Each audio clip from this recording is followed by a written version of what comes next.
Oh, like, I like a good Sunday roast. Do you? Yeah. Okay. You have to, like, it is, and you can get them anywhere, but like my mom makes the best.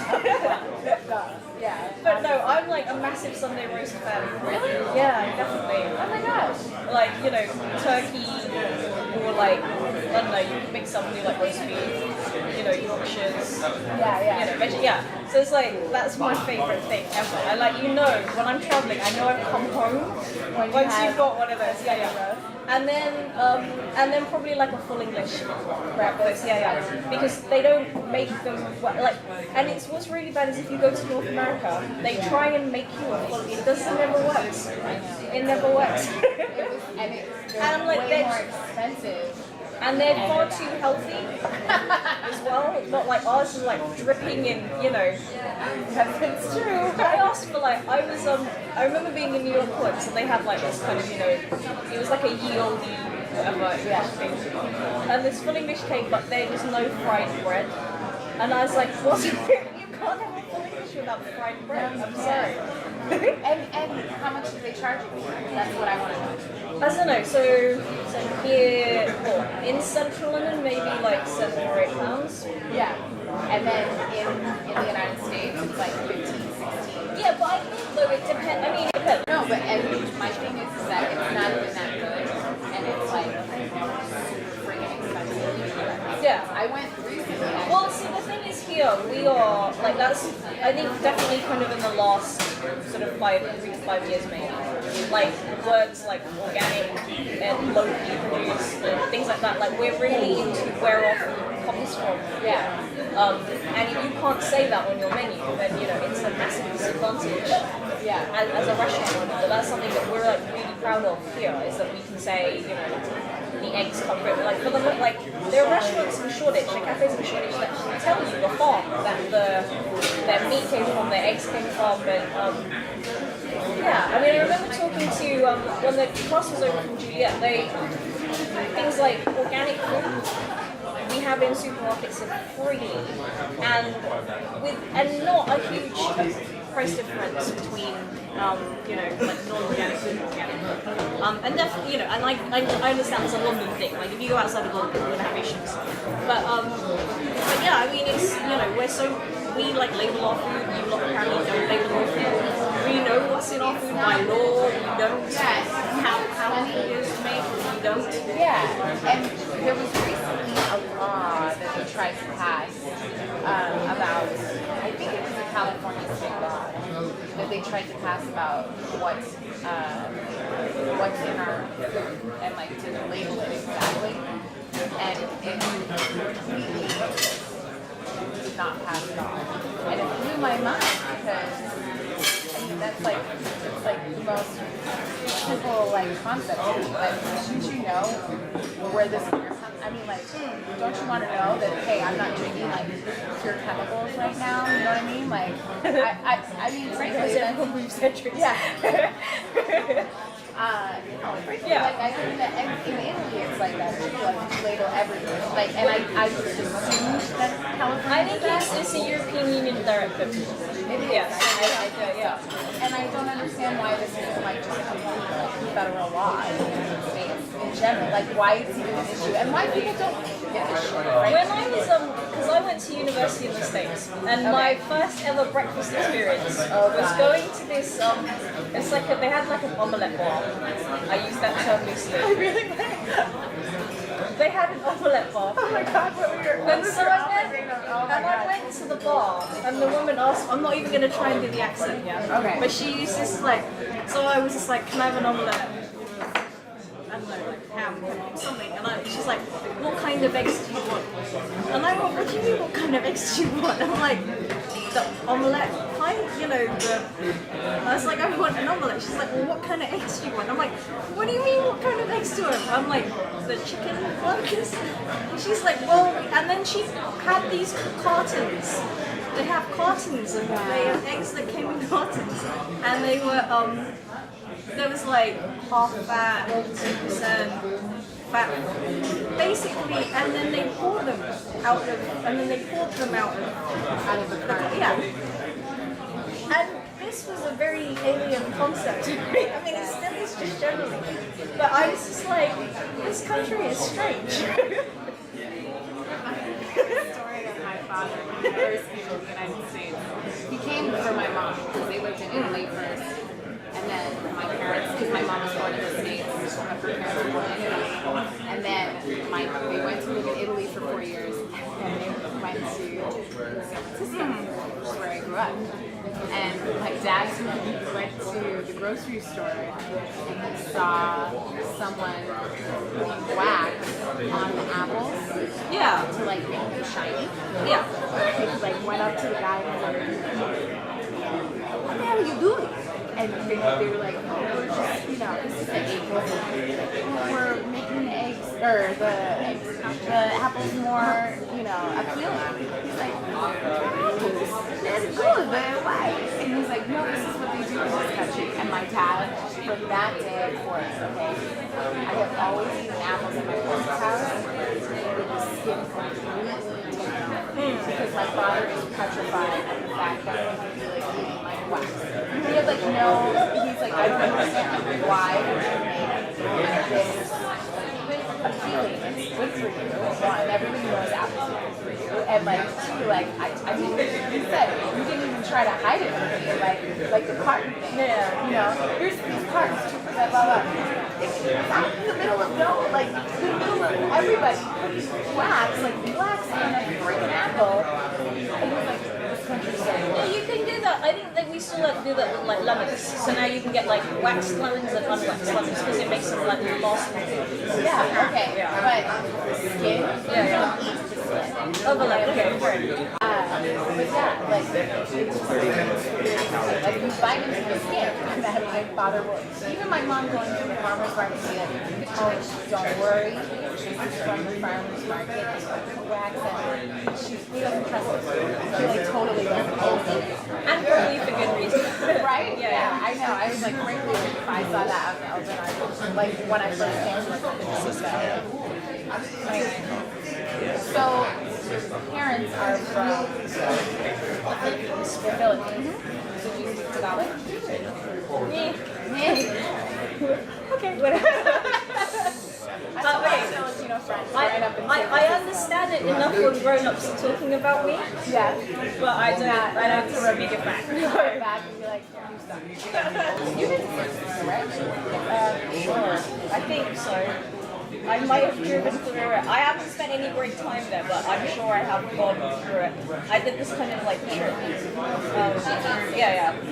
No, like all through like California. Like, oh, really? Yeah.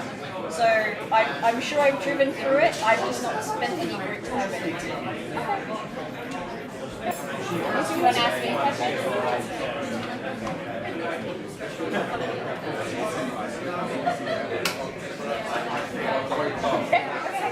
No, I have a question. I'm just trying to formulate it in my head. Okay, alright. I'm ready. Well, it's just gonna kind of come out. Okay. So you get to speak to like web series people a lot. Okay. Really? Oh, that's telling, and I haven't even asked you anything yet.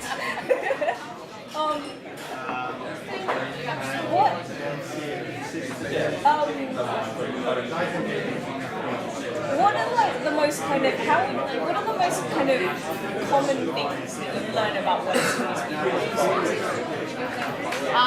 Okay, that's a really good question. I think the thing that is been mentioned the most, and keep in mind, this is with a grand spectrum of people that have not, some of them have not even, because we've been to, I don't know if you know anything about my history. Okay, so we've been to the Streamies and we've been to like panels and we've done like, the whole like year like tours and tours for lack of a better word, what I'm trying to say.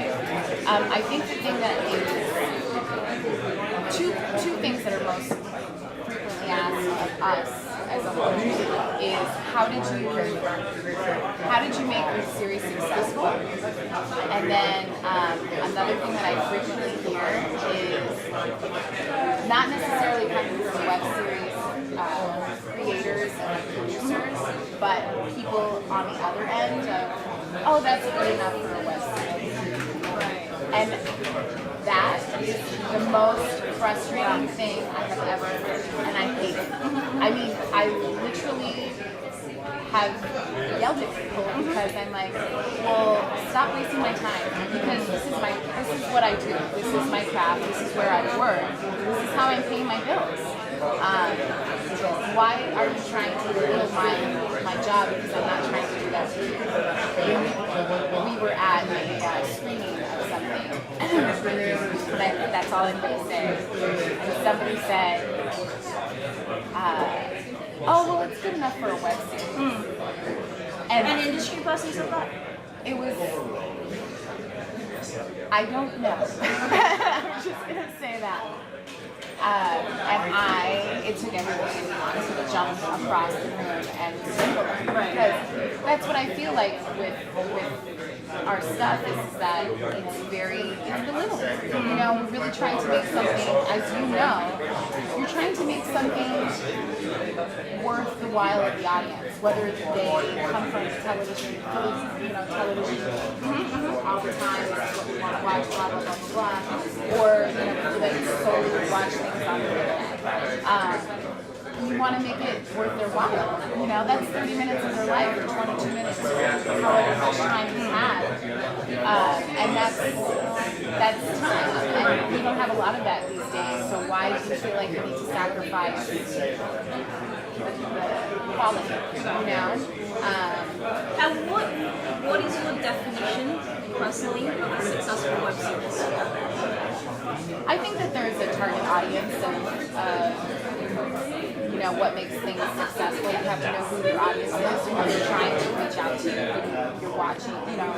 There's different shows for everybody. I'm not going to just go online and be like, this is I'm going to watch it because it's a web series. I'm a person like anybody else. Like, I have interests. So I think that you need to know what your target audience is. You need to have a successful production team. You need to know that they're going to be in it 110% just like you are, and have a good rapport with them, and want the same outcome, and know that they're ready to work as hard as you.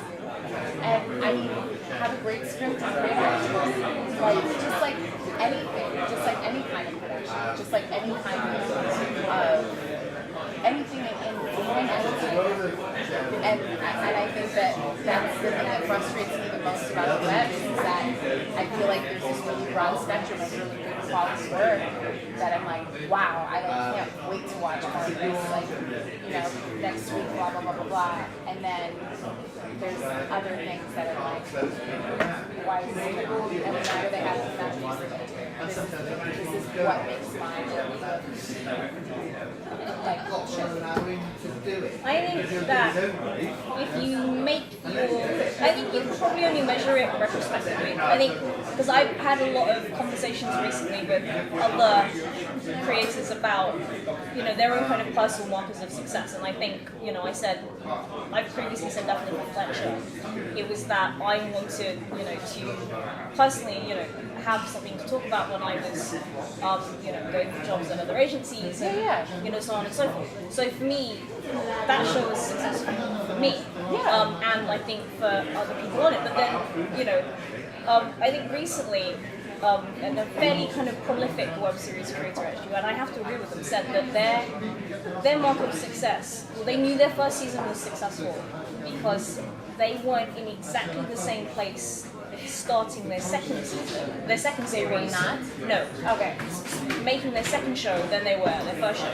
So a lot of creators will make their first show and get successful in it, and then their second show, they're making it in pretty much exactly the same conditions, with exactly the same, and that's not. And they don't grow. Yeah, you haven't. And I'm like, you haven't learned anything. You haven't built anything. You haven't, whether or not you're making a show in the same genre or with the same actors or whatever. But if you're making a show and, for example, you're still struggling with, a funding model, and it's your second or third show, or if you're still struggling with, like the basics, that everyone kind of learns on a show, then I think you'd be struggling to call any of them successful.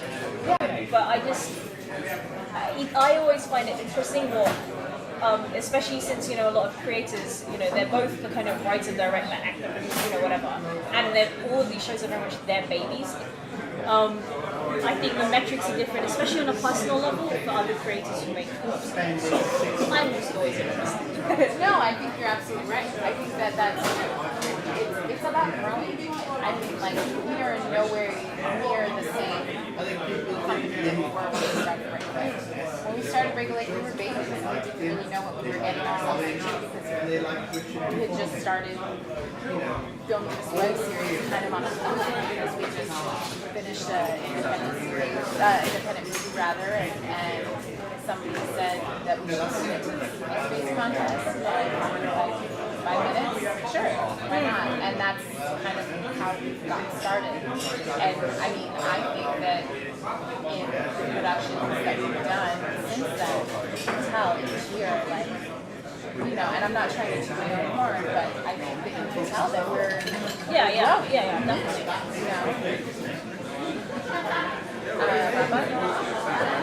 Bye.